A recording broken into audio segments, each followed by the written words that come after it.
पिंट्या, लाखात एक पोरगी आहे, जोरदार पार्टी आहे, हा म्हणून टाक. मला लग्न नाही करायचं.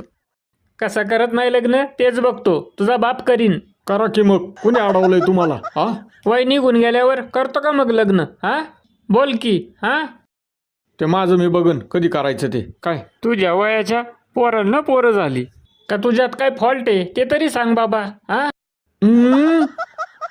गप्पा की. खरं बोललेलं जमतं ना, म्हणूनच माझ्याकडे झापड्यागत बघतोय. तसं काही नाहीये. माझं एका दुसऱ्या पोरीवर प्रेम आहे. वाटलंच होतं मला, तुझ्यामुळं हातची चांगली पार्टी जाणार, कळलं ना? ओ पप्पा, एखादी पार्टी माझ्यासाठी आणा की. या सोफ्यावर मी कव्हर दिवस काढायचे. एखादा डबल बेड बनवायला टाका. माझी पण खेळवा की अंगा खांद्याव. पप्या बडव्या, कॉलेज संपून काम धंद्याचं बघ, लग्न कराय निघालाय. बया